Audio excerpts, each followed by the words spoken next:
हाँ भाई जवानों,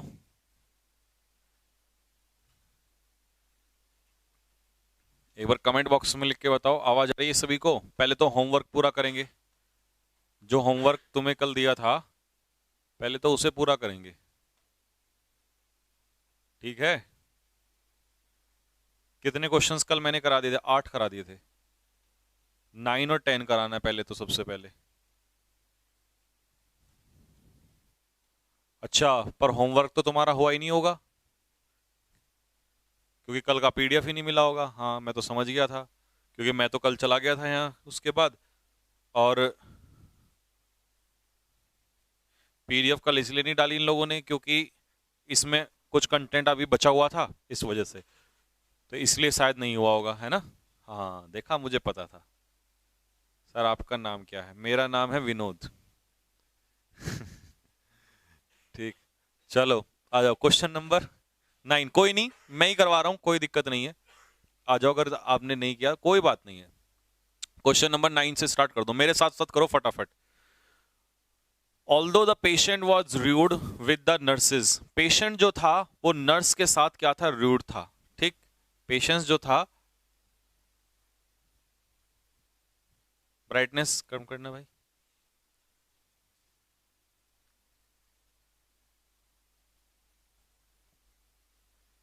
चलो अब कम हो गया।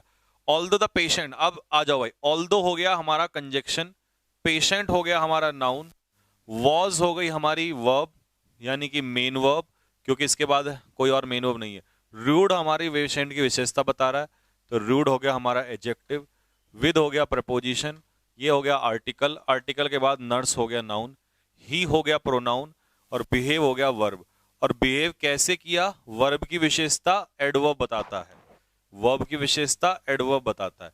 तो नाइस की जगह क्या होना है? नाइसली हो जाएगा।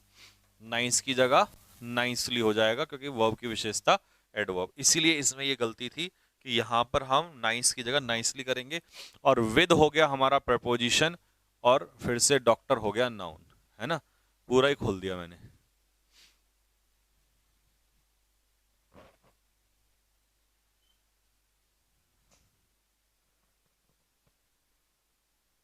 सर आपकी शादी कब है? मेरी शादी के लिए तैयार रहना, 2025 में होगी। ठीक, तब तक तुम सिलेक्शन ले लो, फिर तुम हम पैसे वैसे कमा लोगे अच्छे से, है ना। शादी में भी तो खर्च करना पड़ेगा तुम्हें, है भाई। आ जाओ। 10 में ही है प्रोनाउन, वॉकड है वर्ब, और वॉक कैसे किया? एडवर्ब हमें चाहिए। ही वॉक क्विकली, तो क्विक की जगह हमें क्या करना पड़ेगा? क्विकली करना पड़ेगा। क्यों? क्योंकि वर्ब की विशेषता एडवर्ब से होगी, तो वर्ब की विशेषता एडवर्ब से, तो ही walked quickly. So that conjunction, इसलिए किया। किस लिए किया? सो दैट कंजक्शन, इसलिए। He pronoun, would helping verb, not आपको बता रखा है एडवर्ब, बी मेन वर्ब, क्योंकि कल बताया था जहां पर हीर होगी वहां पे रांझा जरूर होगा, मेन वर्ब जरूर होगी। ही वुड नॉट बी, ठीक है, वो नहीं होगा क्या? लेट। तो लेट क्या है यहां पर? एडवर्ब, देरी से आना, लेट एडवर्ब होती है। ठीक है, तो 10वां क्वेश्चन भी मैंने पूरा ही खोल दिया आज, दोनों क्वेश्चन। ठीक भाई। आर्टिकल एक तरीके का एडजेक्टिव ही होता है। आर्टिकल एक तरीके से किसी नाउन के लिए ही आता है, इसीलिए आर्टिकल एक तरीके का एडजेक्टिव ही होता है, बस उसे डिटर्मिनर की कैटेगरी में रखते हैं उसे।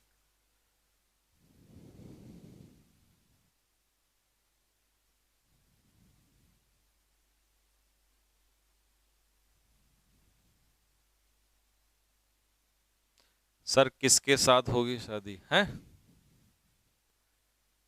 अब ये तो घर वाले देखेंगे ना किसके साथ होगी। भाई ये क्वेश्चन भी मेरे से ही करोगे, किसके साथ होगी? मैंने तो कोई देखी नहीं अभी तक, है। तो घर वाले जब देख लेंगे तब हो जाएगी, क्यों खामखा की टेंशन ले रहे हो? ये काम घर वालों का है, तुम्हारा नहीं है। तुम्हारा मेरा नहीं है। तुम्हारा काम है नाचना, मेरा काम है शादी करना। तुम्हारा काम है रसगुल्ले खाना, इस पे ध्यान फोकस करो। अच्छा, ये मैंने बता दिया। एडवर्ब जो है वो क्वालिफाई करता है किसी एडजेक्टिव को भी। टू मतलब ऑल्सो, किसको भी करता है? एडजेक्टिव को भी।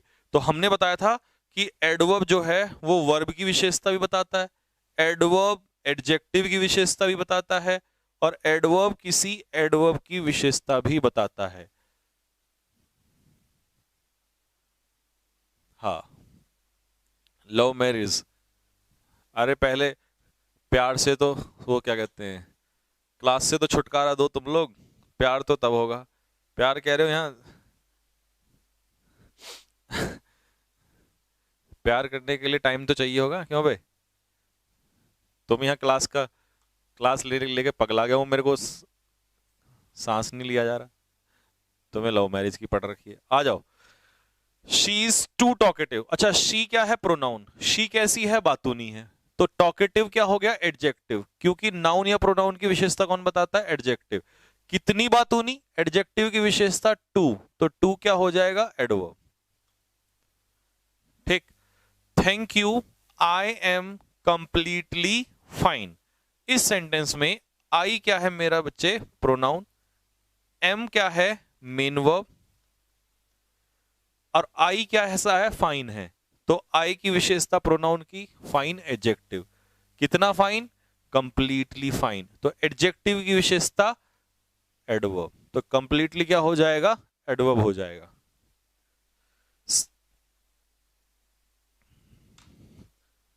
बेटे अनंत कुमार, स्पैम बिल्कुल नहीं, ये गलत बात है।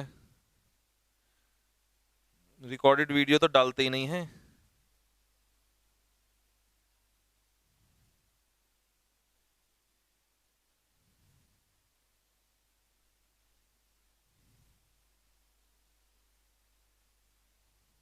ठीक भाई।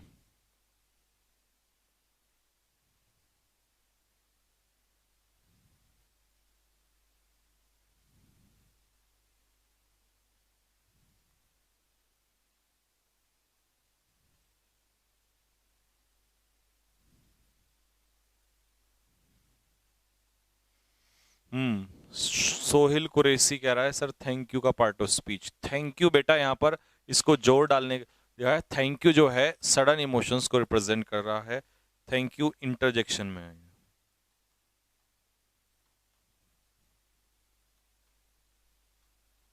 ठीक है, next question number 8। He is so tall. He हो गया प्रोनाउन। ही कैसा है? टॉल है। टॉल हो गया एडजेक्टिव। कितना टॉल? सो टॉल, तो सो हो गया एडवर्ब। सो हो गया एडवर्ब। इज यहां पर क्या है? मेन वर्ब, क्योंकि अकेला है, और अकेला केवल कौन आ सकता है? रांझा, क्योंकि बेवफा कौन था कल? रांझा। Main verb. दैट क्या है? कंजक्शन है। ही प्रोनाउन है। कैन हेल्पिंग वर्ब है। प्लक तोड़ना, हेल्पिंग वर्ब के बाद मेन वर्ब, और आर्टिकल के बाद मैंगो तो सबको पता है नाउन है। ठीक।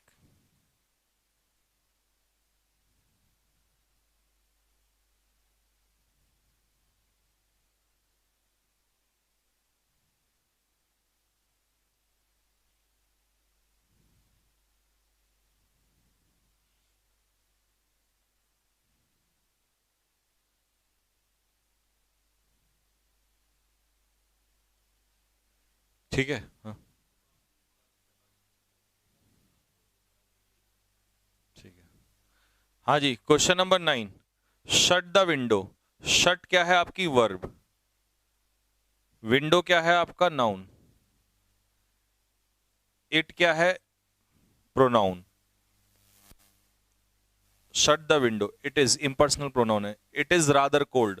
ठीक है, जो मौसम है वो कैसा है? ठंडा है। तो कोल्ड क्या हो गया? एडजेक्टिव। जैसे कोल्ड कॉफी है ना, कोल्ड वाटर, तो एक कोल्ड विशेषता बताता है नाउन की, तो कोल्ड एडजेक्टिव। इतना कोल्ड? रादर कोल्ड, तो हो जाएगा एडजेक्टिव की विशेषता कौन बताता है? एडवर्ब। इज क्या है? Main verb. अकेला क्या आता है बेटा? Main verb.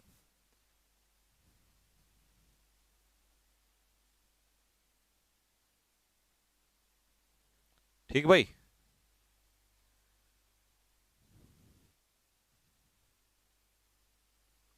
हाँ, इसमें सो एडवर्ब है, लेकिन पूरा पेयर जो है सो का दैट से मिलके तब कंजक्शन बनेगा, लेकिन सिर्फ अकेला ढूंढोगे सो को तो अकेला सो जो है वो एडवर्ब का काम करेगा, लेकिन जब सो पूरा दैट के साथ मिलेगा तब ये कंजक्शन का रूप लेगा। ठीक।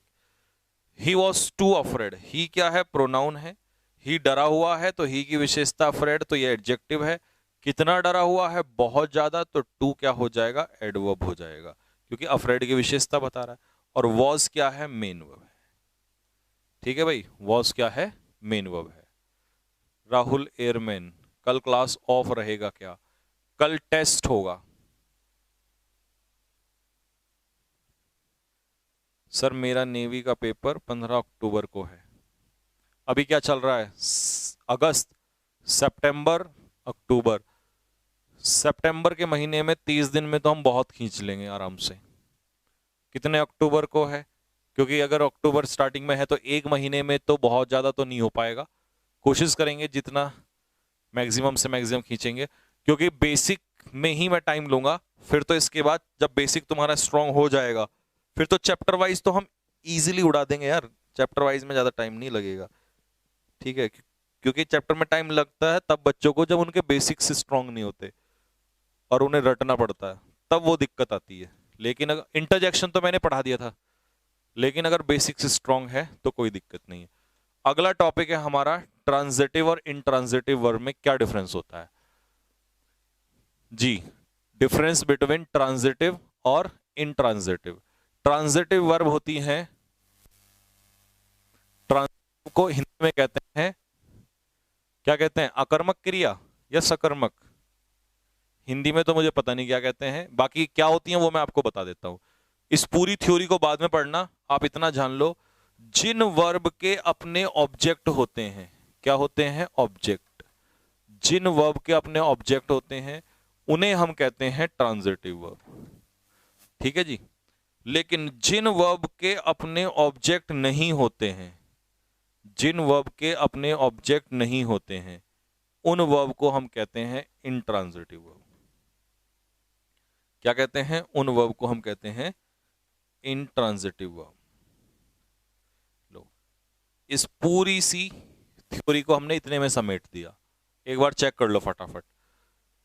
जिन वर्ब के ऑब्जेक्ट होते हैं वो होती हैं ट्रांजिटिव वर्ब, जिन वर्ब के ऑब्जेक्ट नहीं होते उन्हें कहते हैं इनट्रांजिटिव वर्ब। सर आपकी प्रैक्टिस बुक कैसे मंगाएं? देख बच्चे, मेरी प्रैक्टिस बुक जो है वो कैब की अभी मंगाने की जरूरत नहीं है। 15 सितंबर से पहले बुक के बारे में मत सोचना, क्योंकि मैं अपनी बुक पे बहुत साइलेंटली काम कर रहा हूं, बहुत ही प्यार से। जितने भी अच्छे अच्छे वोकैब किसी भी एग्जाम को फोड़ने के लायक हो सकते हैं, एक बेहतरीन लेवल की किताब बना रहा हूं।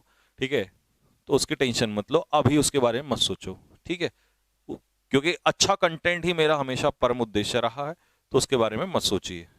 ठीक है, फिर जब आ जाएगी तब आगे प्रैक्टिस कर लेना। ठीक, ये हो गया भाई।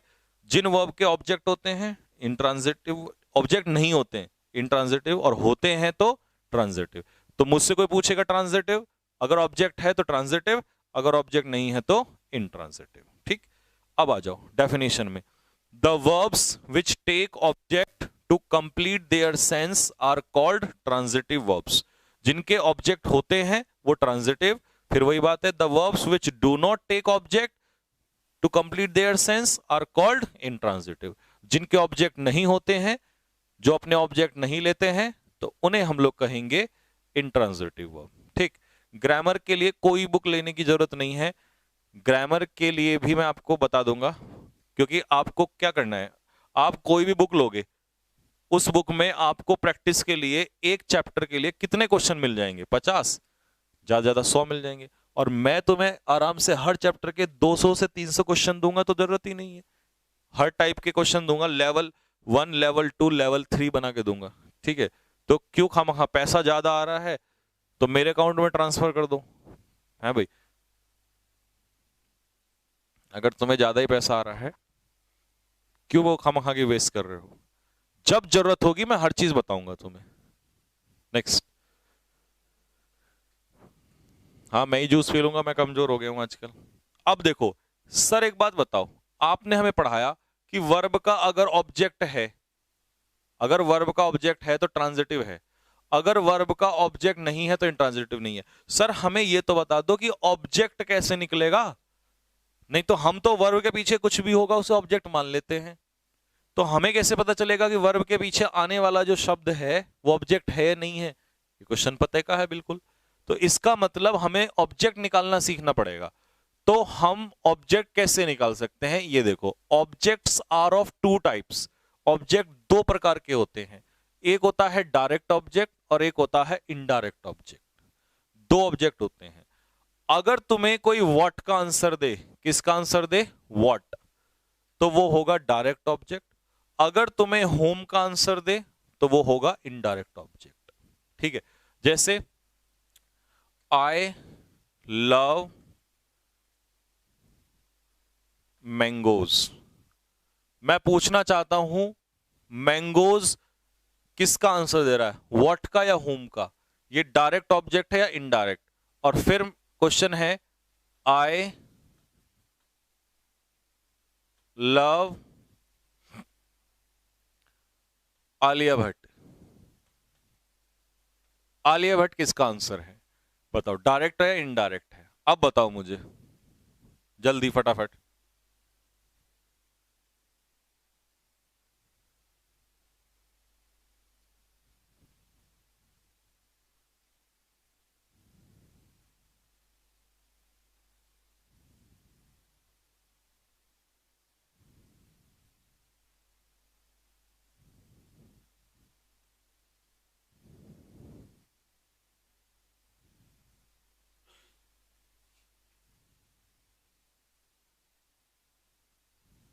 आगे समझ में? चलो गुड।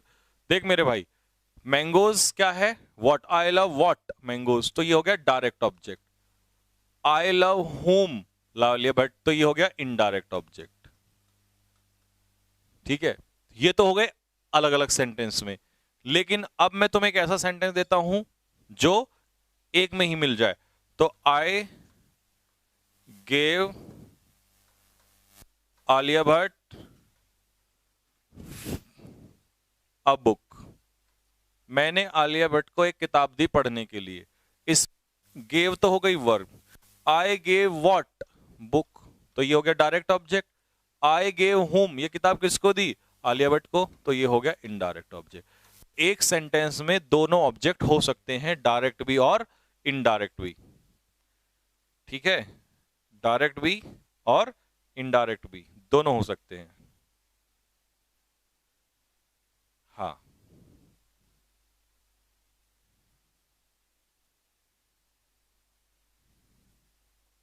ठीक है भाई, आगे समझ में? तो I gave Alia Bhatt indirect और ये direct। तो जो व्हाट का आंसर देगा वो डायरेक्ट ऑब्जेक्ट, जो होम का आंसर देगा वो इनडायरेक्ट ऑब्जेक्ट। ये हो गया आपका डायरेक्ट ऑब्जेक्ट और ये हो गया आपका इनडायरेक्ट ऑब्जेक्ट। ठीक है भाई, दोनों मिल गए।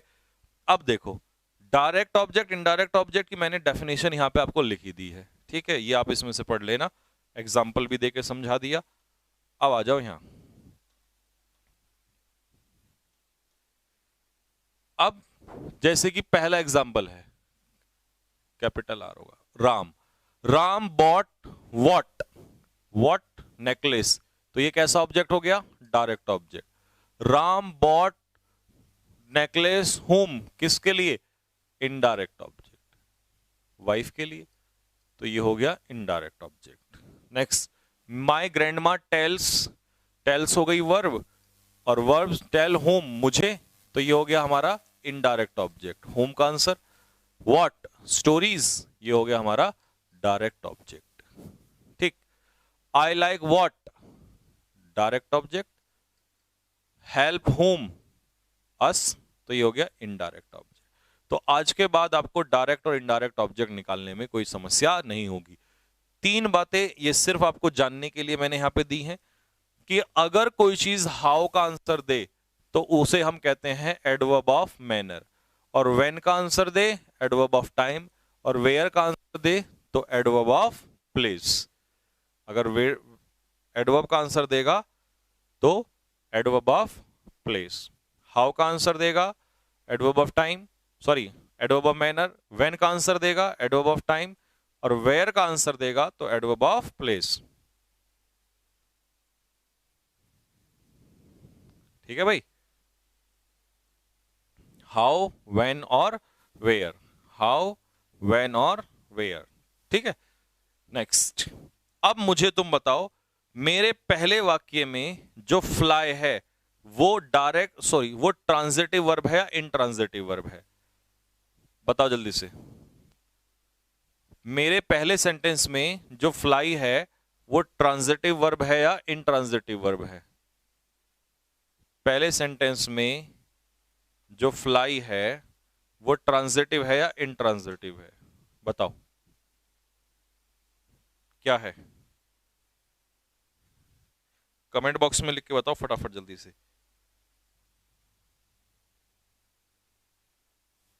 तेरी पहली नजर में मुझको, टीवी, हाँ टीवी हो गया इसको। ये ट्रांजिटिव वर्ब है भाई, क्योंकि इसके पीछे ऑब्जेक्ट है व्हाट का आंसर। दूसरे क्वेश्चन में फ्लाई बताओ क्या है, बर्ड्स फ्लाई वेयर, वेयर का आंसर दे रहा इन द स्काई। कहां उड़ती हैं भैया चिड़ियाएं? चिड़ियाएं उड़ती हैं आसमान में, तो ये क्या बन जाएगा, एडवर्ब ऑफ प्लेस। तो इसका मतलब ऑब्जेक्ट तो है ही नहीं, ऑब्जेक्ट तो है ही नहीं, फ्लाई का ऑब्जेक्ट तो है ही नहीं, और जब ऑब्जेक्ट नहीं है तो यहां फ्लाई किसका काम करेगा, I dot T dot V, यानी कि इनट्रांजिटिव वर्ब।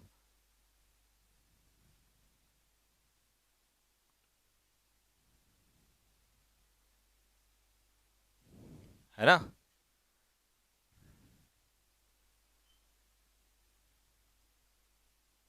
हाँ जी,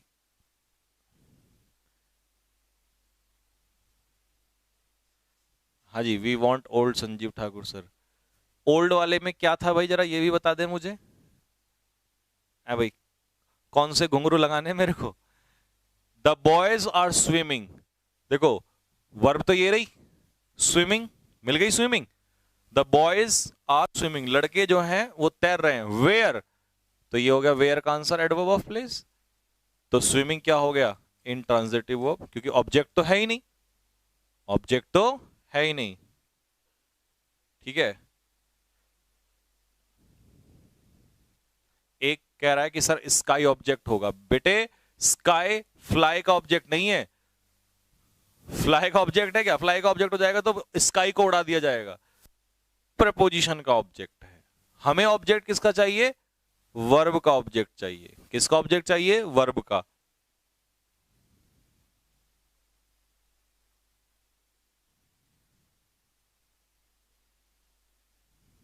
है ना?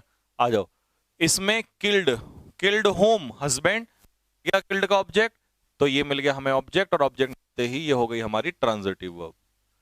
She died when, adverb of time, when का आंसर दे रहा है एडवर्ब ऑफ टाइम, तो ये हमारी क्या हो गई, इन ट्रांजिटिव वर्ब।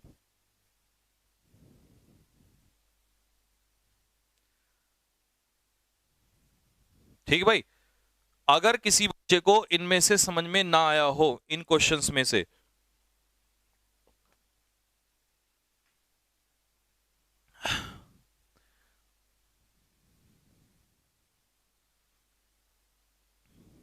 बॉय क्या है, कहां है बॉय? बॉय तो नाउन है, बॉय का क्या करोगे? अबे गधे, ऐसी ऐसी बात भी पूछोगे क्या? बॉय का नहीं पता? अगर इसमें से समझ में नहीं आया हो तो नीचे कुछ क्वेश्चंस हैं, इनके माध्यम से हम समझ लेंगे। ठीक है, इसीलिए मैं ज्यादा सेंटेंस लेके आता हूं, क्योंकि मुझे पता है कई बार तुम लोग नहीं समझ पाते एक दो सेंटेंस में। शी लाफ्ड, वो हंसी, है भाई, हंसी वर्ब, और कैसे हंसी, हाउ, जोर से हंसी, तो ये हो गया एडवर्ब ऑफ मैनर। अब मुझे बताओ फटाफट, 6 वाले में जो हंसी है लाफ, ये ट्रांजिटिव है या इनट्रांजिटिव? क्योंकि इसके पास ऑब्जेक्ट तो है ही नहीं, ये तो एडवर्ब बन गया, और जब ऑब्जेक्ट नहीं है तो ये कैसी वर्ब बनेगा, intransitive verb. Next, she laughed, तो यहां लाफ्ड क्या हो गया, वर्ब। ठीक है जी, शी लाफ्ड एट मी, तो किसके ऊपर, होम, मेरे, तो ये हो जाएगा ऑब्जेक्ट। तो यहां पर क्या हो जाएगा, ये transitive verb. Next, the window opened, window तो सब्जेक्ट हो गया, ओपन्ड वर्ब हो गई, इसके पीछे ऑब्जेक्ट है नहीं, ऑब्जेक्ट नहीं है तो इंट्रांजिटिव वर्ब। अगर ऑब्जेक्ट नहीं है तो ये क्या बन जाएगा, इंट्रांजिटिव वर्ब।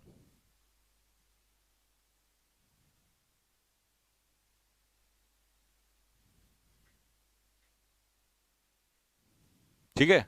नेक्स्ट, ओपन्ड क्या है यहां पर, वर्ब, शी क्या है, सब्जेक्ट, ओपन्ड व्हाट, ये हो गया ऑब्जेक्ट।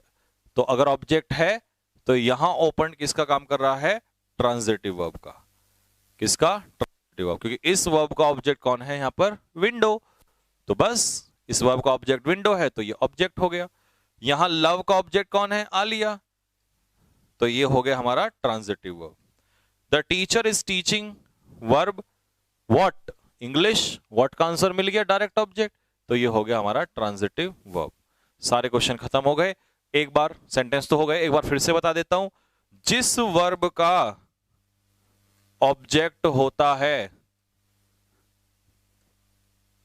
उस वर्ब को ट्रांजिटिव वर्ब कहते हैं। जिस वर्ब का ऑब्जेक्ट नहीं होता है उस वर्ब को दोस्तों इंट्रांजिटिव वर्ब कहते हैं। बस सारा खेल खत्म। कल के टेस्ट के लिए प्रैक्टिस सेट आज दीजिएगा। आज क्यों, टेस्ट तो कल होगा।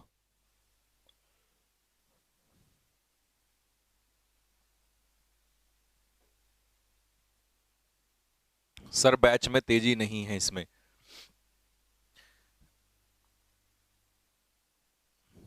गगन क्या कह रहा है, इन द स्काई एडवर्ब कैसे हुआ, इन द स्काई एडवर्ब इसलिए हुआ क्योंकि तू मुझे बता ये किसका आंसर दे रहा था, बर्ड्स स्काई वेयर, और वेयर का आंसर क्या रहा है, इन द स्काई, आसमान में। तो आसमान में उड़ रही हैं तो ये वेयर का आंसर तो हुआ, और वेयर का आंसर हुआ तभी तो वो पूरा एडवर्ब कहलाएगा, एडवर्ब ऑफ प्लेस। देख बेटे तेजी की तो बात ये है, अगर तू ये चाहता है कि तेजी लाऊं तो तू दूसरे दिन ही ये बोलेगा सर स्लो चलो। तो इसीलिए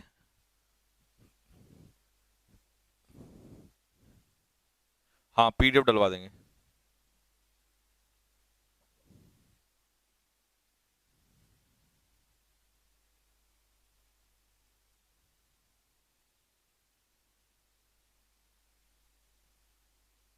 हाँ भाई, कमेंट बॉक्स में लिख के बताओ पहला चैप्टर कौन सा पढ़ाओगे, वो तो पढ़ा दूंगा मैं। पहले ये बताओ स्पीड सही है या भगाना है। अगर भगाना है तो देखो भगाना आसान होता है किसी भी टीचर के लिए, डेप्थ में पढ़ाना ये हर किसी के बस की बात नहीं है। और भगाना अगर तुम्हें भगाना ही है तो फिर भाग लो, लेकिन अगर फिर आपने ये कहा नहीं जी ऐसी चलने दो बेसिक्स से ही, भगाने का काम तो कभी भी हो जाएगा, भगाने की टेंशन क्यों ले रहे हो।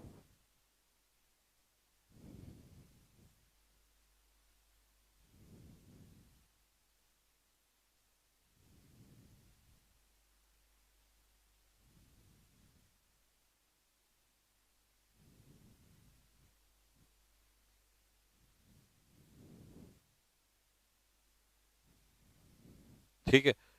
नेक्स्ट, अब सुनो भाई क्लॉज क्या होता है। ठीक है, मैंने आपसे कहा राम, क्या राम क्लॉज है, नहीं, राम एक अपने आप में सिर्फ क्या है, वर्ड है। मैंने कहा राम प्लेज, राम खेलता है, तो प्लेज क्या हो गया, ये भी एक वर्ड हो गया। ठीक है भाई, राम को हमने क्या कह दिया, सब्जेक्ट, क्या कह दिया भाई, राम को हमने क्या कह दिया, सब्जेक्ट, प्लेस को क्या कह दिया, वर्ब। और जब भी किसी में सब्जेक्ट और वर्ब मिल जाए तो वो क्या बन जाता है, क्लॉज। सर मुझे तो तुम एक बात बता दो, क्लॉज के लिए कौन कौन सी दो बातें जरूरी हैं। तो मैं कहूंगा कि क्लॉज के लिए दो शब्दों का होना जरूरी है, सब्जेक्ट प्लस वर्ब। सर अगर ऑब्जेक्ट भी हो जाए तो क्या क्लॉज नहीं होगा, तो भी क्लॉज होगा, कंप्लीट क्लॉज हो जाएगा, तब भी क्लॉज होगा। सर अगर सब्जेक्ट ना हो, सिर्फ वर्ब प्लस ऑब्जेक्ट हो, क्या क्लॉज नहीं हो सकता, नहीं हो सकता, बिल्कुल नहीं हो सकता। तो सर क्या कंपलसरी है, कंपलसरी है सब्जेक्ट प्लस वर्ब, ये दोनों चीजें जरूरी हैं। ऑब्जेक्ट होगा तो अच्छी बात है, नहीं होगा तो भी कोई दिक्कत नहीं है। हमें सिर्फ और सिर्फ दो चीजें चाहिए क्लॉज बनाने के लिए, सब्जेक्ट और वर्ब। ये दोनों चीजें जरूरी हैं। ठीक है भाई। अंकित शर्मा कह रहा है सर डायरेक्ट और इनडायरेक्ट ऑब्जेक्ट समझ में नहीं आया। भाई या तो तुम परेशान करने के लिए खड़े हुए हो, एक बात मुझे बताओ, क्या बताया मैंने? किसी वर्ब का अगर ऑब्जेक्ट है तो वो होगा क्या? Direct object. सॉरी, अगर किसी वर्ब में व्हाट मिल रहा है तो वो है डायरेक्ट ऑब्जेक्ट, और अगर किसी वर्ब में होम का आंसर मिल रहा है तो वो है इनडायरेक्ट ऑब्जेक्ट। बता इसमें क्या चीज है? व्हाट का आंसर जो दे वो डायरेक्ट ऑब्जेक्ट, होम का जो दे इनडायरेक्ट ऑब्जेक्ट। इसमें कौन सी नई खिचड़ी बनानी है भाई?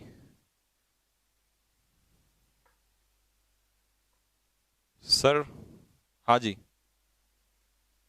दिसंबर तक तो खींच दूंगा मैं, दिसंबर से तो पहले पहले खींच दूंगा।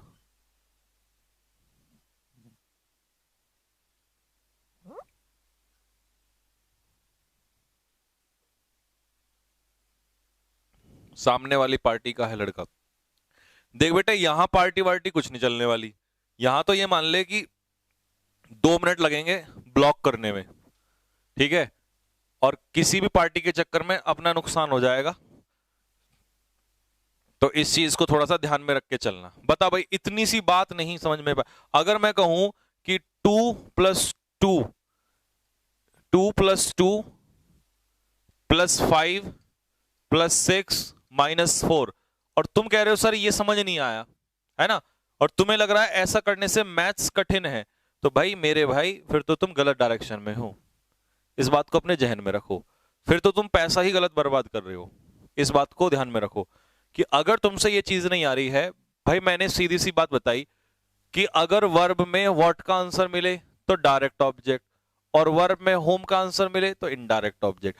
इसमें ऐसा मत सोचना यहाँ पे कि मान लो कुछ भी कमेंट होता रहेगा सर परेशान हो जाएंगे और ये सब कुछ। यहां तो 1 मिनट लगना है, क्योंकि एक बच्चे को निकालने में 1 सेकंड का समय लगेगा। एक बार ब्लॉक होगा और उसके बाद अपना कुछ भी करता रहे। ठीक है, तो इस चीज को दिमाग में रख लेना। ऐसा मत करना कोई भी चीज डिस्टरबेंस क्रिएट हो जाए। ठीक है, बताओ क्या है इसमें, और एक नहीं 10-10 एग्जांपल करा रहा हूं।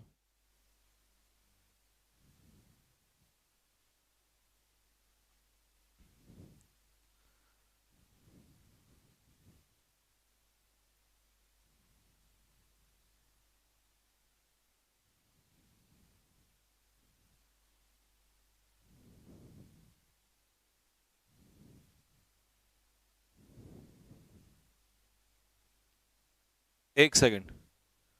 शी टॉट ऑनेस्टली,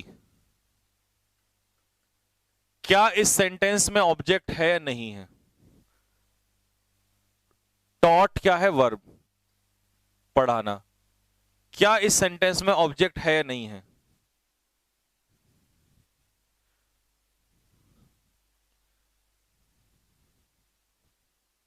हाँ भाई,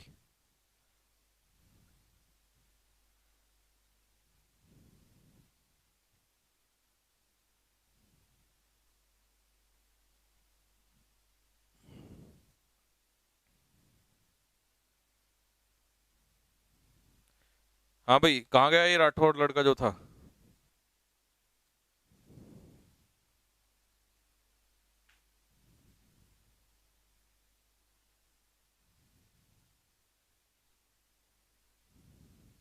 नहीं है। जब सबको पता है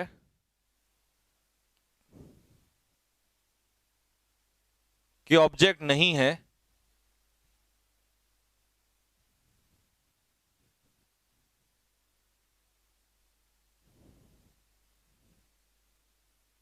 तो फिर तो कैसे कह रहे हो कि हमें ऑब्जेक्ट निकालना नहीं आ रहा? भाई सीधा सा तो बताया है।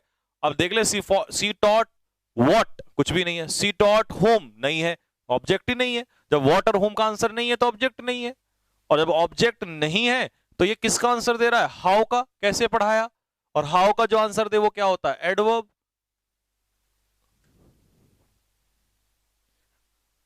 और ऑब्जेक्ट का काम कौन करता है? या तो करता है नाउन या करता है प्रोनाउन। ऑब्जेक्ट का काम कौन करता है? या तो करता है नाउन या करता है प्रोनाउन। एडवर्ब तो करता ही नहीं है।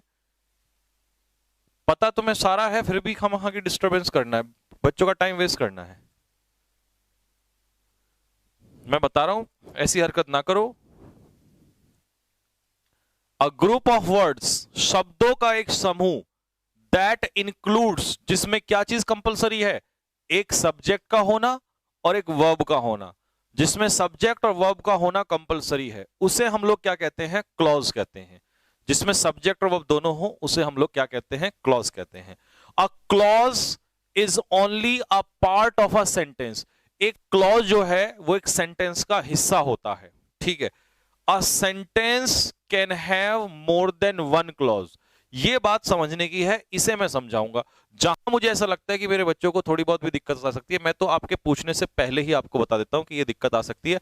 इसीलिए मैं बिना डाउट के ही आपको क्वेश्चन बता रहा था कि ये देखो, जैसे कि मान लो मैंने एक सेंटेंस कहा, राम हेल्प्ड मी बट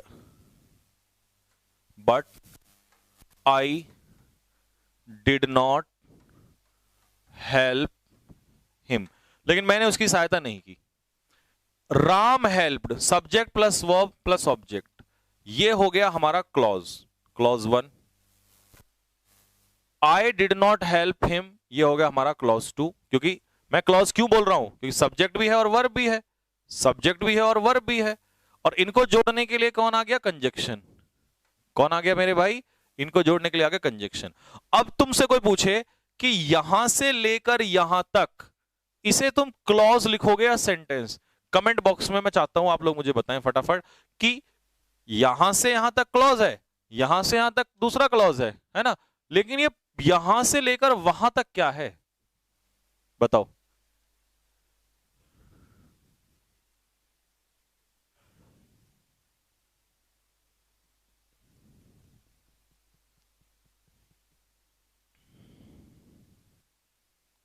बिल्कुल सही। ये बात, यहां से लेकर यहां तक क्लॉज नहीं हो सकता, यहां से लेकर यहां तक क्या है? सेंटेंस। तो मुझे बताओ, बड़ी यूनिट कौन सी होगी हमेशा, सेंटेंस या क्लॉज? अगर मैं कहूं एक ये सर्कल है और एक ये सर्कल है, तो बड़े वाले सर्कल को सेंटेंस कहोगे या क्लॉज कहोगे? कौन सी चीज बड़ी हुई? बड़ी हुई सेंटेंस। कौन सी चीज छोटी हुई? छोटी हुई क्लॉज। तो एक सेंटेंस के अंदर बहुत सारे क्या हो सकते हैं? क्लॉज हो सकते हैं, ठीक है। एक क्लॉज के अंदर बहुत सारे सेंटेंस नहीं हो सकते हैं। अब सपोज कर, ये तो तुझे समझ में आ गया कि दो क्लॉज हैं और ये एक सेंटेंस है। अब एक क्वेश्चन तेरा बच्चे ये हो सकता है कि सर अब आप एक बात बताइए, अगर सपोज करो इतना हो, राम हेल्प्ड मी, राम ने मेरी हेल्प की। अब सर आप मुझे एक बात बताओ, मैं इसे क्लॉज कहूं या सेंटेंस कहूं? तो मेरे भाई ये क्लॉज भी है और ये अपने आप में सेंटेंस भी है। तो सर क्या मैं ये कह सकता हूं कि क्लॉज एक सेंटेंस हो सकता है? बिल्कुल हो सकता है, एक सेंटेंस एक क्लॉज ही है। Clause is equal to sentence, सही है। आगे ना समझ में, एक क्लॉज जो है वो एक सेंटेंस भी हो सकता है, लेकिन एक सेंटेंस के अंदर हम एक से ज्यादा क्लॉज रख सकते हैं। बड़ा हमेशा कौन ही होगा? सेंटेंस। सेंटेंस के अंदर ही तुम्हें क्या मिलेगा? क्लॉज मिलेंगे।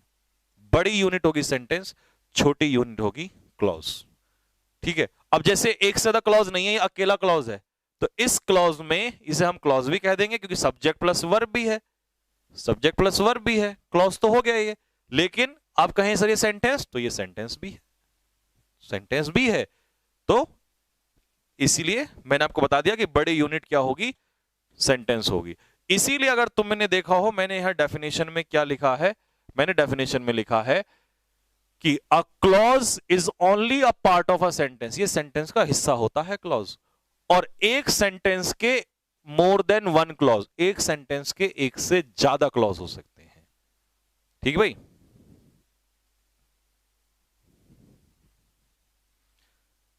हाँ, one sentence may have more than one clause. ठीक, एक बार फिर से रिपीट कर देता हूं, इस बार ध्यान से सुन लेना, ठीक है, उसके बाद रिपीट नहीं। अब सुनो मेरी बात ध्यान से। चलो रिपीट के लिए ये एग्जांपल आ गया बेहतरीन वाला। अब मुझे बताओ, आर्टिकल दा से लेकर डिनाइड तक ये क्या तैयार हो गया आपका, क्योंकि सब्जेक्ट भी है वर्ब भी है, तो ये तो हो गया C1 क्लॉज 1। ही से लेकर और स्पॉट ऑफ द मर्डर तक ये क्या तैयार हो गया, C2। दैट जोड़ने वाला क्या हो गया, कंजक्शन। लेकिन आर्टिकल दा से लेकर मर्डर तक, दा से लेकर मर्डर तक, बताओ जल्दी से, आर्टिकल दा से लेकर मर्डर तक सेंटेंस कहलाएगा या क्लॉज कहलाएगा? कमेंट बॉक्स में लिख के बताओ फटाफट।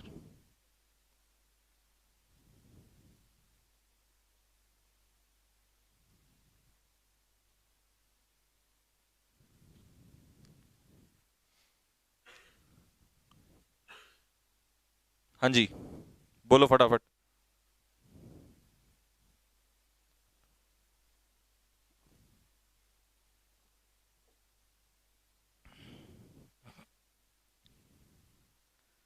हाँ भाई, आर्टिकल दा से लेकर मर्डर तक ये पूरा क्या कहलाएगा, पूरा का पूरा कहलाएगा सेंटेंस। और इस एक सेंटेंस में कितने क्लॉज हैं, एक और एक, दो। ठीक है भाई, आ जाओ दूसरे वाले में बताओ, सेकंड वाले में। राम टोल्ड मी, ये क्या हो गया, C1। ठीक है, अब देखना जरा, तुम्हें मजा आएगा बिल्कुल, और तुम बैठे बैठे कूदोगे, अरे वाह सर। देखो, राम टोल्ड मी ये हो गया तुम्हारा C1। I had worked hard ये हो गया C2। I would have passed ये हो गया C3। तो कितने क्लॉज हो गए मेरे भाई, 3। ठीक है, अब ध्यान से सुनना, I had worked hard C2, C2 और C3 को कौन जोड़ रहा है, C2 और C3 को जोड़ने का काम कौन कर रहा है, C2 और C3 को, ध्यान से सुनो, C2 और C3 को जोड़ने का काम कौन सा कंजक्शन कर रहा है, C2 और C3 को जोड़ने का काम कौन सा कंजक्शन कर रहा है, C2 और C3 को जोड़ने का काम कौन सा कंजक्शन कर रहा है?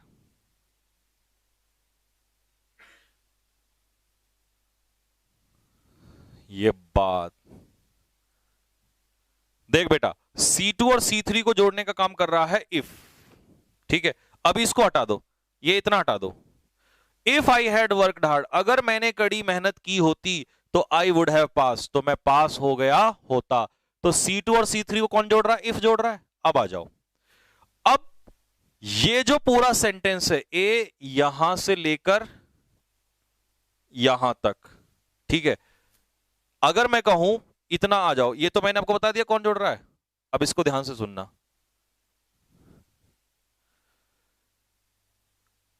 ये इतना, ये यहां से इफ से लेकर पास्ट तक एक क्लॉज तो नहीं है, यानी कि एक से ज्यादा क्लॉज है, तो क्लॉज मैं कहूंगा तो एक और एक दो हो जाएंगे, लेकिन इतने से इतने को हम पूरा क्या कह देंगे, सेंटेंस कह देंगे। ये पूरा एक सेंटेंस तैयार हो जाएगा, और ये जो है अपने आप में एक क्लॉज हो गया।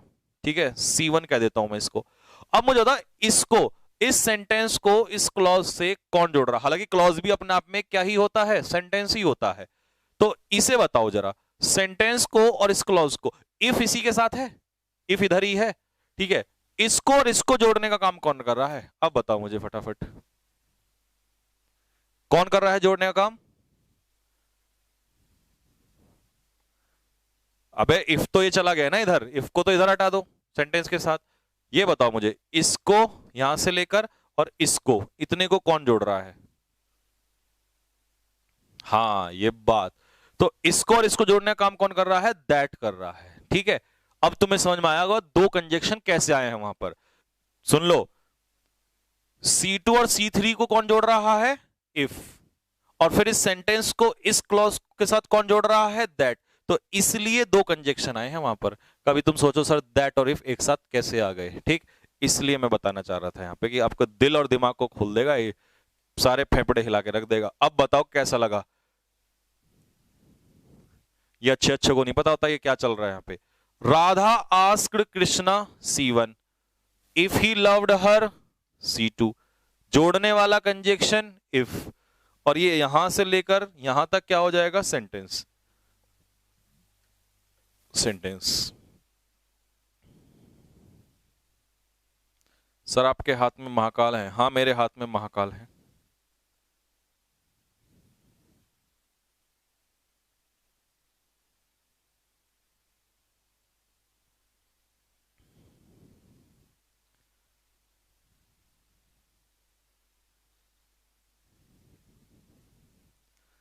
ठीक है भाई, लो क्वेश्चन नंबर 4 में आ जाओ। क्वेश्चन नंबर 4 में कितने क्लॉज? अब तो मैं और पूछूंगा, अब मैं तुम्हें देखूंगा। मुझे बताओ 4 में कितने क्लॉज हैं? 4 में क्लॉज कितने हैं? बताओ जल्दी से, 4 में कितने क्लॉज हैं? सर सेंटेंस किस टाइप का है ये कैसे पहचाने? इतना तंग है ये बच्चा, अजीब से क्वेश्चन पूछेगा जो नहीं हो रहा है। अबे अगला टॉपिक ये रहा, सेंटेंस एंड इट्स टाइप्स। बेटा इस बार तेरी अगर हरकत ऐसी रही ना मैं ब्लॉक करा दूंगा, फिर मेरे से मत कहना सर ये क्या करवा दिया। वो वाली चीज पूछेगा जो नहीं चल रहा है, और जबकि पता है कि सर कुछ नहीं छोड़ने वाले।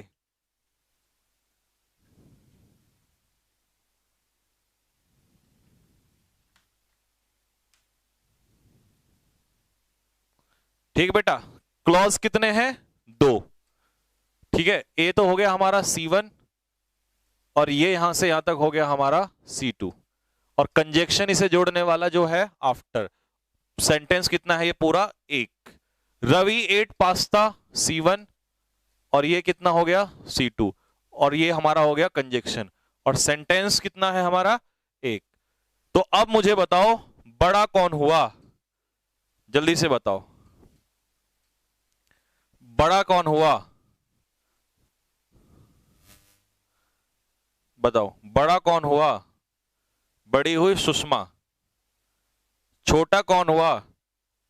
छोटी उसकी बहन हुई। सी से कोई नाम रख दो। बड़ी का नाम रखते हैं सुषमा, छोटी का नाम सी से तुम बता दो क्या होगा। आज से ये लर्न हो जाएगा यहीं से हमें। इसका नामकरण बता दो जल्दी से। शीला रखें एस से, चल भाई एस फॉर शीला रख दिया। छोटी का नाम बता दो जल्दी से। छोटी का नाम होगा चंपा। ठीक है भाई, चंपा, CHAMPA। तो भाई बड़ी बहन का नाम है शीला और छोटी का नाम है चंपा। ठीक है, नहीं नहीं नहीं, थोड़ा सा फिर हमें बच्चे जैसा नाम रखना पड़ेगा ना। चुन्नी, छोटी का नाम है चुन्नी, है चुन्नी, और शीला थोड़ा बड़ा सा नाम है ना। तो शीला की बहन Chunni, S for Sheela sentence, C for clause Chunni. तो चुन्नी छोटी होती है। ठीक है जी, आ जाओ जरा। ठीक, तो बड़ी शीला है और छोटी है चुन्नी। अब आते हैं अगली कहानी की तरफ। Sentence and its types, sentence और इसके प्रकार। Sentence and its types. देख भाई, एक क्वेश्चन एक बच्चे ने बिल्कुल सही पूछा, मुझे ऐसे बच्चे बहुत प्यारे लगते हैं कि चैप्टर बेसिक्स वाला जो है, मतलब ये बेसिक कब खत्म होगा और चैप्टर कब से स्टार्ट होगा। तो कल जो है ना, कल सैटरडे है, कल होगा तुम्हारा टेस्ट, संडे को होगा तुम्हारा रेस्ट, और मंडे को मैं पूरा बेसिक कंप्लीट कर दूंगा। बेसिक कंप्लीट कर दूंगा, जितने की जरूरत है उतना सारा, बाकी तो चलता ही रहेगा। ठीक है, थोड़ा थोड़ा तो पूरे लाइफ भर मतलब ग्रामर में ही चलता है। और मैं ट्यूसडे से चैप्टर नंबर 1 स्टार्ट कर दूंगा, और सबसे पहला चैप्टर ही मैं वो उठाऊंगा जो किसी भी एग्जाम की जान होती है, जिसमें सबसे ज्यादा परेशानी बच्चों को खड़ी होती है उसी, और जो सबसे ज्यादा नंबर में आता है। जैसे वो एनडीए में भी मान लो 2 क्वेश्चन आते हैं, कम से कम 2 से 3 क्वेश्चन, एयरफोर्स में भी 2 क्वेश्चन कम से कम रहते हैं, और आपका सीडीएस में 10 क्वेश्चन उसमें से आते हैं, एसएससी में 2 से 3 क्वेश्चन आते हैं। ठीक है, आईसीजी में आपका 2 क्वेश्चन रहते हैं। ऐसा चैप्टर उठाऊंगा, ठीक है, और उसका किसी से कोई लेना देना नहीं होगा, उसमें सारे अपने कॉन्सेप्ट चलेंगे। ठीक है, तो परेशानी मत लो। उस चैप्टर का नाम है प्रपोजिशन। क्यों करा रहा हूं मैं सर पहले प्रपोजिशन? मैंने टेंस क्यों नहीं उठाया? क्योंकि मेरे बच्चे प्रपोजिशन शुरुआत में ही पढ़ लेगा ना, तो हर जगह प्रपोजिशन काम आएगा, हर जगह काम आएगा। इससे जुड़े होते हैं सारे चैप्टर्स, तो इसीलिए मैं प्रपोजिशन पढ़ाऊंगा। कोई भी चैप्टर तू पढ़ ले बेटा, कोई भी चैप्टर, उसका भरोसा नहीं है वो आएगा नहीं आएगा, लेकिन ये वो चैप्टर है जो हर जगह आएगा, हर जगह आएगा। और हां, अगर मैंने इसे बाद में पढ़ाया ना तो तुम ऐसा हो जाएगा, परेशान हो जाओगे, इतना लेंथी है। शुरू में ही पढ़ लोगे इसको तो शुरू में दिमाग फ्रेश रहेगा, ज्यादा से ज्यादा प्रपोजिशन पढ़ सकते हो, तो इसलिए ध्यान रखना। मंडे को बेसिक्स खत्म कर दूंगा। है? नहीं नहीं,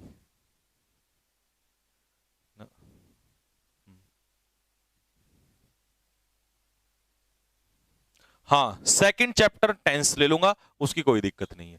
फिर तो कोई सा ले लो। Sentence and its types, a group of words which make a complete sense. शब्दों का एक समूह जिसकी एक सेंस बनती है, उसी को हम क्या कहते हैं? सेंटेंस कहते हैं। अब मुझे तुम एक बात बताओ, वर्क, ही मी, सॉरी, वर्क ही मी गेव, नहीं, अब ये जो लिखा है तुम्हारे सामने, क्या ये सेंटेंस है? अगर ये सेंटेंस है तो कहो यस सर, अगर ये सेंटेंस नहीं है तो लिखो नो सर, और इसका सही सेंटेंस बना के दिखाओ। और ये क्यों नहीं है? अगर ये सेंटेंस नहीं है तो क्यों नहीं है?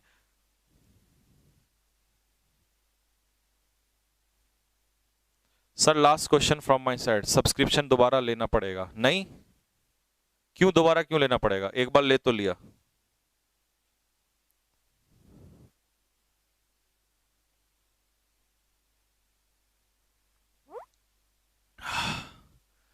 ये सेंटेंस नहीं है, इसका सेंटेंस होगा he gave me a book, उसने मुझे क्या दी? एक किताब दी। तो शब्दों का अरेंजमेंट जब मीनिंगफुल ऑर्डर में हो तभी उससे मिलके क्या बनता है? सेंटेंस। तो सेंटेंस की परिभाषा यह भी है कि when words are arranged in a meaningful order, when words are arranged in a meaningful order, तभी वो क्या बनाता है? सेंटेंस होता है। तभी इसने कहा कि शब्दों का एक समूह which makes a complete sense, जिसकी एक सेंस निकल कर आए, तभी एक क्लॉज, सॉरी, तभी एक सेंटेंस बनता है। अदरवाइज एक सेंटेंस नहीं होता जब तक सेंस ना हो उसके अंदर। अगला है टाइप्स ऑफ सेंटेंस। सेंटेंस कितने प्रकार के होते हैं मेरे प्यारे बच्चे? सेंटेंस 5 प्रकार के होते हैं। कितने प्रकार के होते हैं? 5 प्रकार के होते हैं। कौन कौन से होते हैं? तो आजा देख। एक होता है एसर्टिव, यहां लिखा होगा, देख बेटा, पहला है एसर्टिव। एसर्टिव क्या होता है ये अभी बताऊंगा थोड़ी देर में। दूसरा है इंटेरोगेटिव, तीसरा है इंपेरेटिव, चौथा है ऑप्टेटिव, और पांचवा है एक्सक्लेमेटरी। तो सेंटेंस कितने प्रकार के होते हैं? 5 प्रकार के होते हैं। फंक्शनल बेसिस पे सेंटेंस 5 प्रकार के होते हैं। कितना? एक बार फिर से देख ले, एसर्टिव, इंटेरोगेटिव, इंपेरेटिव, ऑप्टेटिव और एक्सक्लेमेटरी सेंटेंस होते हैं। ठीक है, अगला टॉपिक है इसमें ऑप्टेटिव सेंटेंस। मतलब मैंने पहले एसर्टिव ना उठा के ऑप्टेटिव उठाया है, और मैं किसी चीज को बिल्कुल अलग से कर रहा होता हूं तो उसका कोई मतलब होता है, उसका कोई रीजन होता है। ठीक है, तो मैंने ऑप्टेटिव सेंटेंस उठाया है। ऑप्टेटिव सेंटेंस उठाने का क्या मतलब है?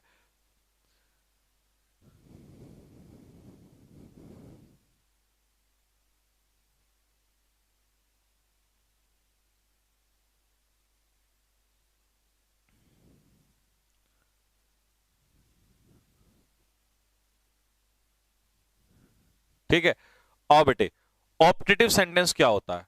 ऑप्टेटिव सेंटेंस वो होते हैं द सेंटेंसेस, वो वाक्य दैट एक्सप्रेस ब्लेसिंग्स, जो आशीर्वाद देते हैं, प्रेयर देते हैं, मतलब किसी के लिए प्रेयर करते हैं जिनमें विश करते हैं, या कर्स करते हैं जिनमें किसी को श्राप देते हैं।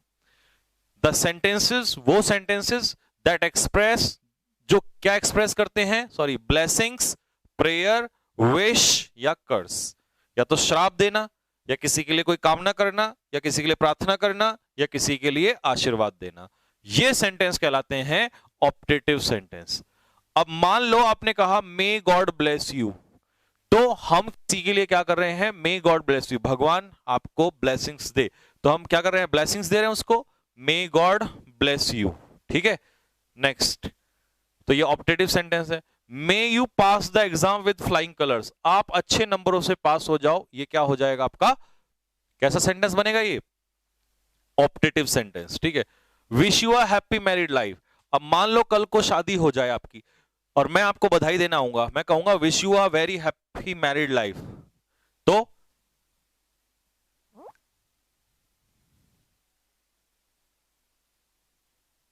हाँ जी, तो कौन सी प्रॉब्लम होगी बताओ, wish you a happy married life, problem बोल रहा हूं, कौन सा सेंटेंस होगा, ऑप्टेटिव सेंटेंस होगा। कौन सा सेंटेंस होगा, ऑप्टेटिव सेंटेंस होगा।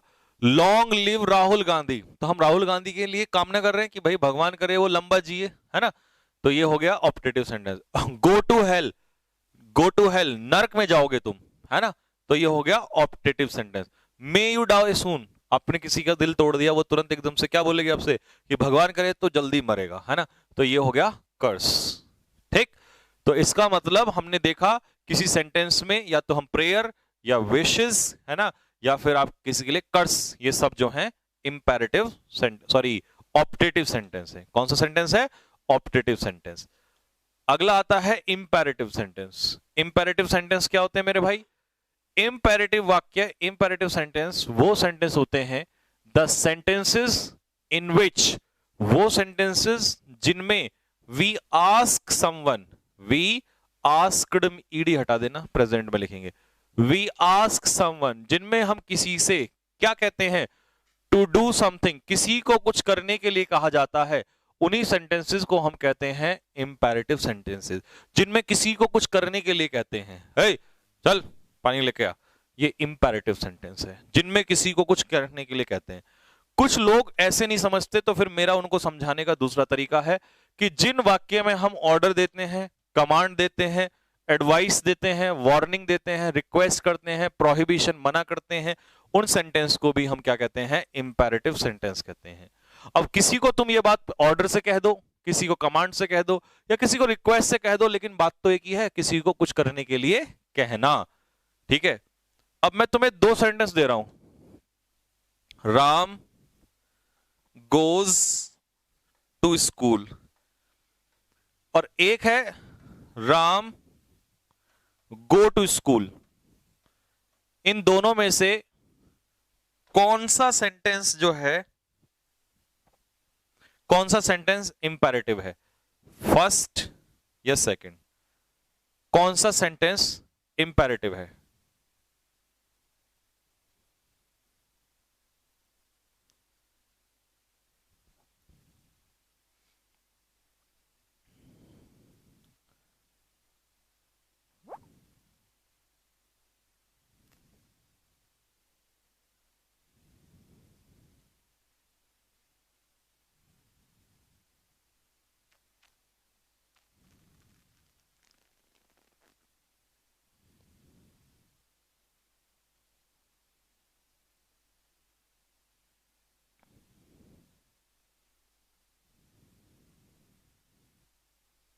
हाँ जी, आ बेटी देख बेटा,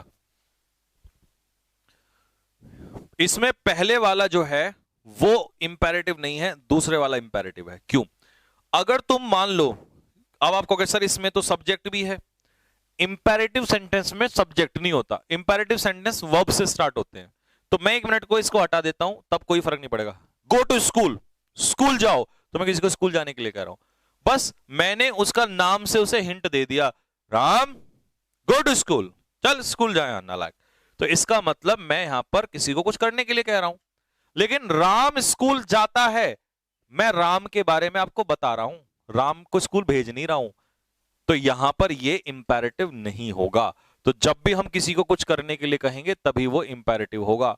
अब जैसे पहला सेंटेंस, पहले सेंटेंस में हमने उसे क्या करने के लिए बोला मेरे भाई, वॉक केयरफुली, ध्यान से चलो, हमने उसे कहा ध्यान से चल, क्या कर रहा है, डू नॉट स्मोक हेयर, अब कोई खड़ा हुआ है तो है ना, लगा रहा है धुआं, तो हम उसे यहां धूम्रपान नहीं करना, तो ये imperative.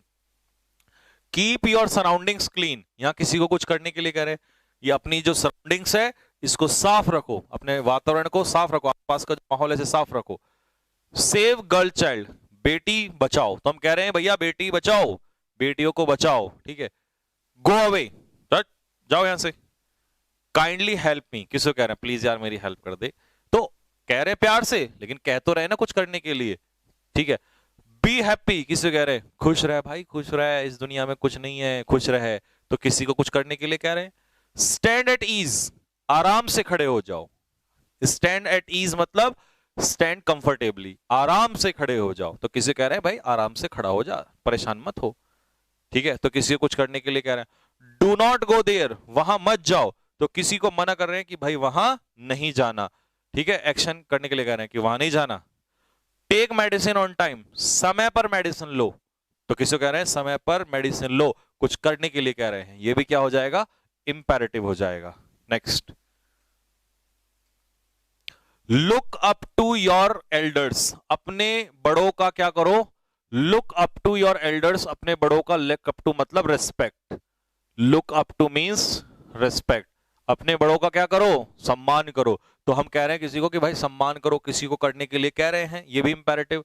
Look into this matter, look into मतलब इन्वेस्टिगेट, तो कह रहे हैं भाई इस मुद्दे की क्या करो छानबीन करो, क्या करो इस मुद्दे की छानबीन करो। लुक इनटू दिस मैटर मतलब इन्वेस्टिगेट करो, इस मुद्दे की छानबीन करो। नहीं, बी हैप्पी ऑप्टेटिव नहीं है,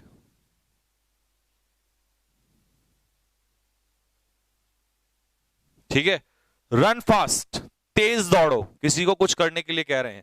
ईट लेस, कम खाओ, लेस्ट नहीं तो your tummy should get upset, तुम्हारा पेट खराब हो जाएगा, तुम्हारा पेट जो है अपसेट, टमी, टमी पेट को कहते हैं, और टमी अपसेट होता है तो पेट खराब हो जाता है।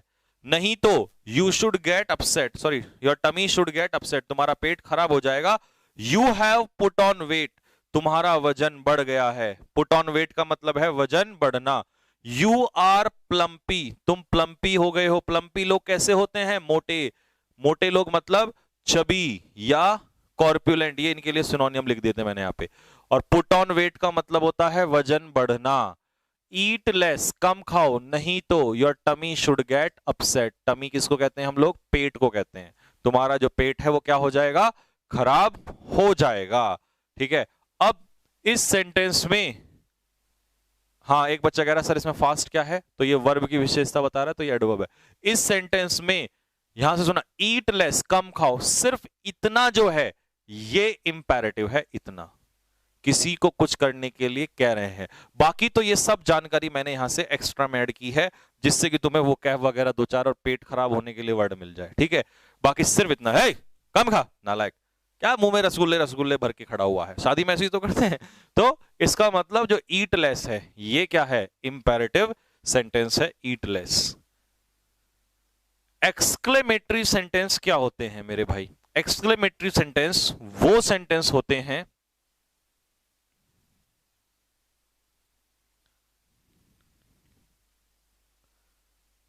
हाँ जी,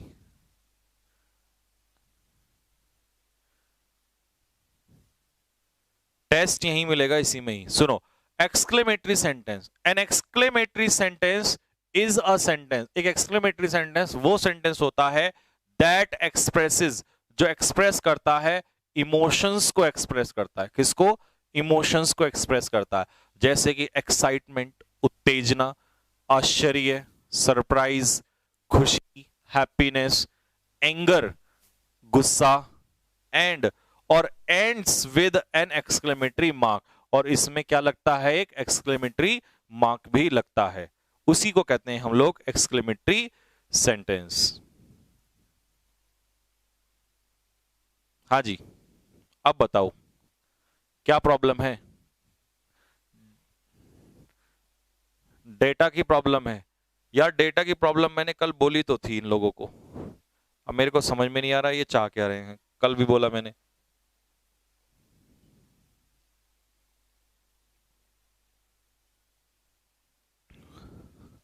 हुँ?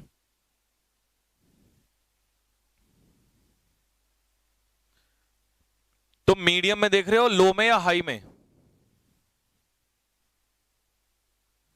गोलू तो कह रहा है सब सही है।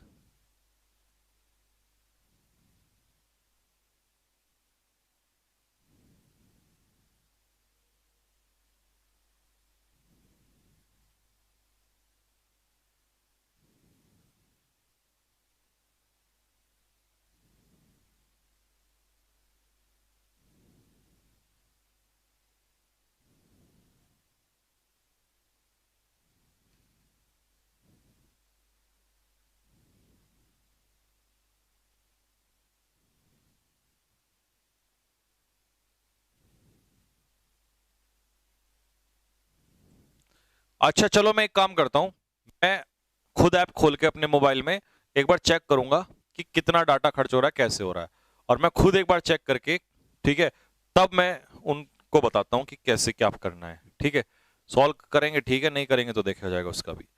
देख बच्चे, पहला सेंटेंस है how beautiful the rain is, कितनी सुंदर बारिश है। ठीक है, तो आप एकदम से इमोशंस आपके निकलते हैं, तो ये हो जाएगा एक्सक्लेमेटरी साइन। व्हाट नॉनसेंस, क्या बकवास है ये। ठीक है, गुस्सा आ गया आपको, तो ये हो गया exclamatory sign. Hurray we have won the match, हम मैच जीत गए हैं, तो ये क्या है, एक्सक्लेमेटरी सेंटेंस। कई बार बच्चे पूछते हैं सर हुर्रे क्या है, तो हुर्रे सीडीएस में पूछा था उसने, ये है क्या है, ये बताओ क्या है, ये है इंटरजेक्शन, क्योंकि ये मात्र एक क्या है, वर्ड है, अकेला वर्ड है, और ये पूरा क्या है, पूरा मिलके क्या बनाएगा, सेंटेंस, तो ये कहलाएगा एक्सक्लेमेटरी सेंटेंस। अगला है good heavens how she has grown, good heavens how she has grown, आश्चर्य की बात है वो कितनी बड़ी हो गई है। देखो भाई, गुड हेवंस अगर तुमसे पूछे तो आप कहोगे सर गुड हेवंस तो है इंटरजेक्शन, लेकिन जब बात आती है हाउ शी हैज ग्रोन को भी ऐड करने की, तो ये इसमें हैज मैंने इसलिए नहीं लिया क्योंकि एक्सक्लेमेटरी वाक्य में WH वर्ड के बाद व्हाट या हाउ के बाद हेल्पिंग वर्ब नहीं आती है, वो इंटेरोगेटिव में आती है, तो इसके बाद पहले शी आएगा और शी के बाद फिर आएगा हैज। ठीक है, तो good heavens how she has grown, ये बनेगा। God I am in heaven, स्वर्ग में आ गया हूं मैं तो। ठीक है, तो ये हो जाएगा पूरा फिर से गॉड, ये क्या हो जाएगा आपका इंटरजेक्शन, और ये क्या हो जाएगा पूरा एक्सक्लेमेटरी सेंटेंस हो जाएगा। ठीक भाई, हाँ एक्सक्लेमेटरी सेंटेंस लो में देख रहे हैं, फिर भी 1 घंटे में 1 GB लग जा रहा है।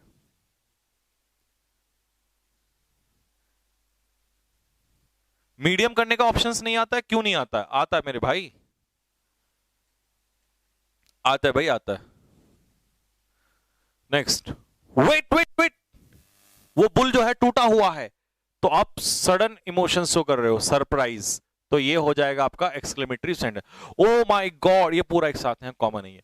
Oh my God would you stop here, तुम यहां रुकोगे आज हमारे साथ, तो ये हो गया एक्सक्लेमेटरी साइन। हे नो स्मोकिंग हेयर, ये इन हट जाएगा ऐसे, हे नो स्मोकिंग हेयर, यहां कोई धूम्रपान नहीं चलेगा। ठीक है, तो आप क्या कर रहे हो, यहां पर सडन इमोशन शो कर रहे हो, तो ये हो जाएगा एक्सक्लेमेटरी।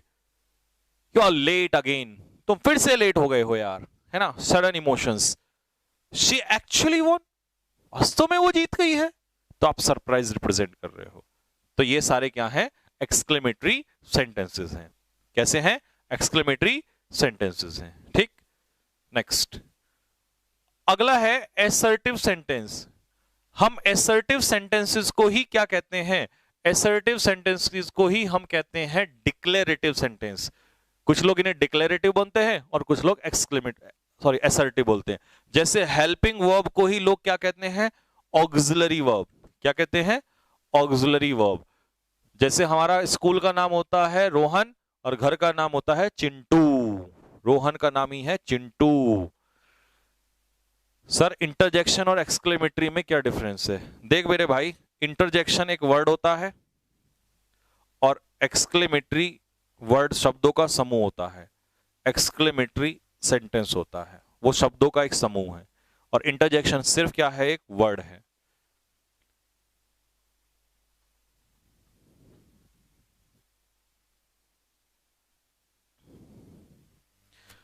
ठीक भाई, ऑप्टेटिव और एक्सक्लेमेटरी में डिफरेंस, ऑप्टेटिव और एक्सक्लेमेटरी में डिफरेंस ये है बेटा कि ऑप्टेटिव में आपने देखा कि वहां पर 4 ही बातें होती हैं, या तो श्राप देना है किसी को, या आशीर्वाद देना है, या प्रेयर करनी है, या विश करनी है। और यहां ना किसी को हम श्राप देते हैं, ना प्रेयर करते हैं, ना विशेस देते हैं, कुछ नहीं करते हैं यहाँ पे, सिर्फ हम इमोशंस रिप्रेजेंट करते हैं। ठीक। Assertive sentences are the sentences, assertive sentences वो सेंटेंस होते हैं इन विच, जिनमें वी गिव इंफॉर्मेशन, जिनमें हम क्या देते हैं, जानकारी देते हैं, या अपना ओपिनियन देते हैं, या हम कोई स्टेटमेंट देते हैं। क्या देते हैं, ओपिनियन देते हैं या कोई हम स्टेटमेंट देते हैं, वो होते हैं असर्टिव सेंटेंस। जैसे सपोज कर मैंने कहा Ram is a good boy, तो मैंने राम के बारे में अपना क्या दे दिया, ओपिनियन दे दिया, तो ये असर्टिव सेंटेंस हो जाएगा। जैसे कि पहला example, he sings and dance, तो हमने ही के बारे में एक स्टेटमेंट दिया कि वो नाचता भी है और डांस भी करता है। ही इज एक्सूबरेंट, अब एक्सूबरेंट क्या होता है, हमने ही के बारे में बता दिया, ओपिनियन दे दिया कि ही जो है बहुत ही चीयरफुल बंदा है, CHEERFUL, चीयरफुल मतलब एनर्जेटिक बंदा। ठीक है। द स्काई इज ब्लू, आसमान नीला है, आसमान के लिए हमने स्टेटमेंट रख दिया। देयर इज अ हंकी डोरी सिचुएशन इन माई विलेज, हमने अपने गांव के लिए एक स्टेटमेंट दे दिया कि वहां पर हालात कैसे हैं, वहां पर हंकी डोरी सिचुएशन है, यानी कि एवरीथिंग इज पीसफुल, या ये मतलब ये लिखो एवरीवन इज हैप्पी, एवरीवन ये ईडियम है, एवरीवन इज हैप्पी, जहां हर व्यक्ति खुश हो उसे हम लोग कहते हैं, उस जगह को कहते हैं हंकी डोरी सिचुएशन। क्या कहते हैं, हाँ डाटा के लिए भाई मैं करता हूं जरूर, कुछ ना कुछ बात करता हूं, ठीक है, उसे हम कहेंगे हंकी डोरी सिचुएशन। पांचवा, he got under my skin, he got under my skin, तो गेट अंडर समबडीज स्किन का मतलब होता है किसी को इरिटेट करना, तो हमने ही के बारे में ओपिनियन दे दिया कि यार ही जो है ना वो मुझे बहुत इरिटेट करता है, तो इसका मतलब होता है irritate. Gate under somebody's skin का मतलब होता है टू इरिटेट समवन, किसी को क्या करना, इरिटेट करना, क्या करना, इरिटेट करना।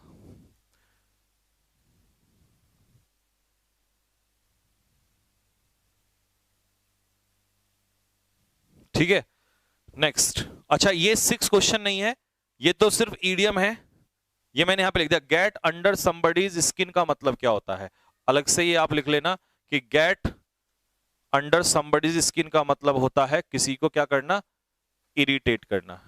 क्या करना भाई, इरिटेट करना, किसी को तंग करना, परेशान करना, ये कहलाता है get under somebody's skin, to irritate someone. ठीक, ये ईडियम आ गया। अब असर्टिव सेंटेंस कितने प्रकार के होते हैं, असर्टिव सेंटेंस 2 प्रकार के होते हैं, 2 टाइप्स होते हैं। कौन कौन से 2 टाइप्स होते हैं मेरे भाई, असर्टिव सेंटेंस के 2 प्रकार हैं, पहला है पॉजिटिव और दूसरा है निगेटिव। पॉजिटिव को ही हम कहते हैं अफर्मेटिव और इसी को कहते हैं निगेटिव, यानी कि किसी के बारे में ओपिनियन हम पॉजिटिवली भी दे सकते हैं और निगेटिव भी दे सकते हैं। कैसे, ही इज कॉर्पुलेंट, वो मोटा है, ही इज नॉट कॉर्पुलेंट, वो मोटा नहीं है, तो मैंने अपना ओपिनियन दिया पॉजिटिव, तुमने दे दिया निगेटिव, तो इसका मतलब ओपिनियन, और ओपिनियन किस में दिया जाता है, असर्टिव सेंटेंस में। तो असर्टिव सेंटेंस 2 प्रकार के हुए, पॉजिटिव और निगेटिव, सिर्फ 2 होते हैं, पॉजिटिव और निगेटिव। तो असर्टिव सेंटेंस 2 टाइप के होते हैं। अब लास्ट में आता है इंटेरोगेटिव सेंटेंसेस। कौन सा सेंटेंस, इंटेरोगेटिव सेंटेंस, और मैं तुम्हें आज घर के लिए होमवर्क दे रहा हूं, कौन सा, इंटेरोगेटिव सेंटेंस। तो आज होमवर्क में तुम्हें सिर्फ और सिर्फ मिला है इंटेरोगेटिव सेंटेंस। कौन सा, इंटेरोगेटिव सेंटेंस, इंटेरोगेटिव सेंटेंस। ठीक है भाई, 1 घंटे में 300 MB चली जाती है, करते हैं यार इसका। अब ये PDF में डलवा रहा हूं, ठीक है भाई, PDF अपलोड करवा रहा हूं, ये देख लो, ये तुम्हें पढ़ना है, सिर्फ पढ़ लेना एक बार, क्योंकि आगे तो मैं कराऊंगा इसको। ठीक है, इंटेरोगेटिव सेंटेंस, ठीक, ये सारा इंटेरोगेटिव सेंटेंस के लिए है। अच्छा ये ट्रांजिटिव इंट्रांजिटिव फिर से आ गया इसमें, अच्छा चलो कोई बात नहीं, हिंदी में भी डेफिनेशन लिख रखी है। तुम्हारे लिए तो बढ़िया ही हो जाएगा, ट्रांजिटिव और इंट्रांजिटिव। डायरेक्ट इनडायरेक्ट ऑब्जेक्ट एक बार फिर से आ गया, ठीक है, तो तुम्हारे लिए तो बढ़िया ही हो जाएगा। अनारकली लाफ लाउडली, है ना।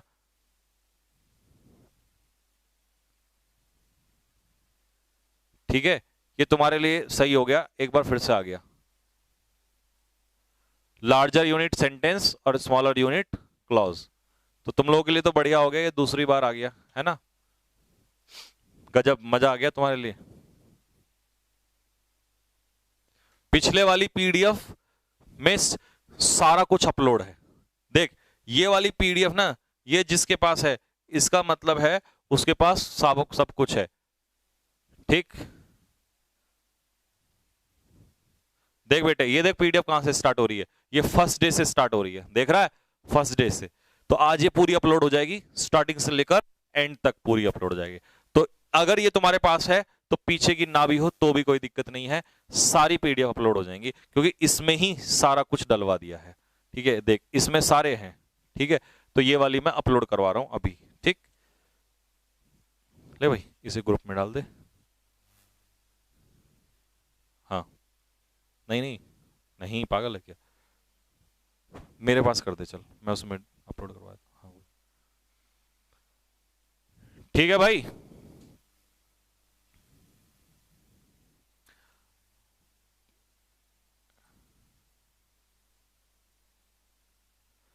टेस्ट किसका होगा, टेस्ट वोकैब का होगा, ग्रामर का अभी टेस्ट नहीं ले रहा हूं, टेस्ट वोकैब का होगा, सिर्फ टेस्ट होगा, सिर्फ वोकैब का। कल स्टोरी नंबर 1 होगा, लेकिन कल लेवल बढ़ के आएगा, ठीक है भाई, कल लेवल बढ़ के आएगा, समझ रहे हो ना। कल वोकैब स्टोरी नंबर 1 का टेस्ट होगा, लेकिन फिर से उसमें नए क्वेश्चन आएंगे जुड़ के, मतलब जो पढ़ लिए वो तो होंगे ही होंगे, प्लस उससे हटके थोड़े से डालूंगा। तो कल वोकैब का एक और टेस्ट होगा, क्योंकि मंडे से नेक्स्ट क्लास से फिर हम लोग वोकैब की स्टोरी नेक्स्ट यानी कि वोकैब फिर से स्टार्ट कर देंगे। इसका टेस्ट मैं इसलिए नहीं ले रहा हूं ग्रामर वाले का भी, क्योंकि अभी बेसिक बचा हुआ है। जब पूरा बेसिक पूरा हो जाएगा फिर उसके मैं आपको क्वेश्चंस दूंगा बना के, तब उसको कंप्लीट करना। तो अभी तो इसके लिए रिवीजन करना है बस, और वो कैब का कल टेस्ट होगा, ठीक मेरे भाई। और तुम्हारी समस्या मैं बिल्कुल सॉल्व कराऊंगा, ठीक है। सॉल्व करेंगे ये लोग, ठीक है, नहीं करेंगे तो मैं कुछ दूसरा इलाज दूंगा, क्योंकि मैं अपने बच्चों को ज्यादा दिन समस्या में नहीं रख सकता, ठीक मेरे भाई। तो एक बार लव यू आप सभी को, बहुत बहुत सारा प्यार।